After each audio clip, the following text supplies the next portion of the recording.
2013 সালের 24 এপ্রিল, যেদিন রচিত হয় বাংলাদেশের এক কালো অধ্যায়।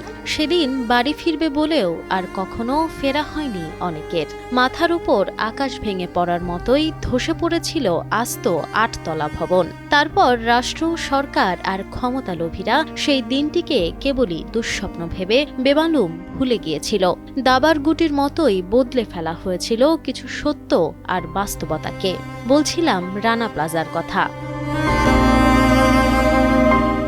সেদিন বদলে গিয়েছিল হাজারো জীবনের মানচিত্র এবং স্বপ্নযাত্রা। 2013 সালের 24 এপ্রিল সাভারের বুকে 8 তলা ভবন ধসে পড়ার সঙ্গে সঙ্গে শুধু কংক্রিটই নয়, চাপা পড়ে যায় স্বপ্ন, ভবিষ্যৎ আর অসংখ্য পরিবারের বেঁচে থাকার একমাত্র অবলম্বন। নিহত হন সহস্রাধিক পোশাক শ্রমিক, আহত হন 2000-এরও বেশি। এই ঘটনার এক যুগ পেরিয়ে গেলেও শেষ হয়নি মামলাগুলোর বিচার। অধিকাংশই আটকে আছে সাক্ষ্য গ্রহণ পর্যায়ে। ভবনের ধ্বংসস্তূপের নিচে চাপা পড়া শ্রমিকদের আর্তনাদ আর স্বজনদের কান্নায় সেদিন ভারী হয়ে উঠেছিল সাভারের আকাশ বাতাস। দীর্ঘ এক যুগের বেশি সময় পার হলেও স্বজন হারানো সেই পরিবারগুলো এবং বেঁচে ফেরা পঙ্গু শ্রমিকরা আজও ক্ষতিপূরণ ও বিচারের আশায় আদালতের বারান্দায় আর পথে পথে ঘুরছেন। দীর্ঘ 13 বছর পার হলেও এখন পর্যন্ত উপযুক্ত ক্ষতিপূরণ বা দীর্ঘমেয়াদী পুনর্বাসন পায়নি অনেক আহত শ্রমিক এবং নিহতদের পরিবার। রানা প্লাজা ধসের পরপরই দেশি বিদেশি বিভিন্ন সংস্থা, বায়ার বা ব্র্যান্ড এবং সরকারের তরফ থেকে কিছু আর্থিক সহায়তা দেওয়া হয়েছিল।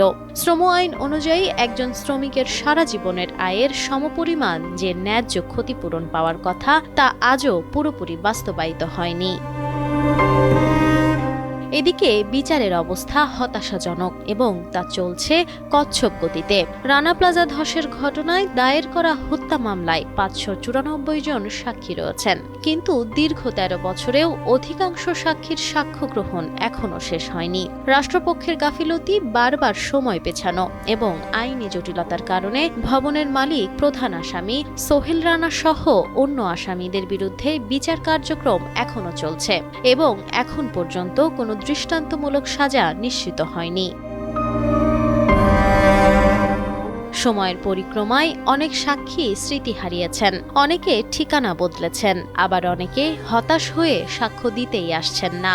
এই সুযোগে আসামিপক্ষ পার পেয়ে যাওয়ার উপক্রম হয়েছে। এদিকে আদালত আঙিনায় এখনো নিহতদের পরিবারের আনাগোনা জানান দেয় বিচারের আশা এখনো অমলিন। নিহতদের পরিবার মনে করেন রানা প্লাজা ট্র্যাজেডি কেবল একটি ভবনের ধস ছিল না, এটি ছিল একটি দুর্নীতিগ্রস্ত ব্যবস্থা, মালিকপক্ষের সীমাহীন লোভ এবং রাষ্ট্রের নজরদারির অভাবের চরম পরিণতি। আর তাই 13 বছর পর আজকের দিনে দাঁড়িয়ে শ্রমিকদের একটাই প্রশ্ন, আর কত বছর অপেক্ষা করলে রানা প্লাজার শহীদরা ন্যায় বিচার পাবেন? আর কত রক্ত দিলে এদেশের শ্রমিকরা একটি নিরাপদ, সম্মানজনক ও বৈষম্যহীন কর্মপরিবেশ লাভ করবেন?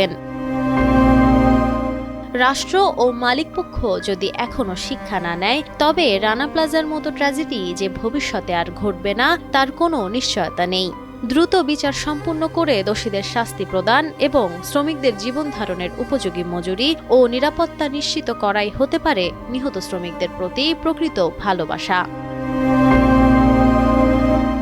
রানা প্লাজা ধসে নিহত আহতদের প্রতি রাষ্ট্রের এমন উদাসীনতা যেন একটা বিষয়ই বারবার মনে করিয়ে দেয়, তা হলো যে যায় এবং যার যায়, এই দুজন ছাড়া এই পৃথিবীর আর কারোরই কিছুই যায় আসে না।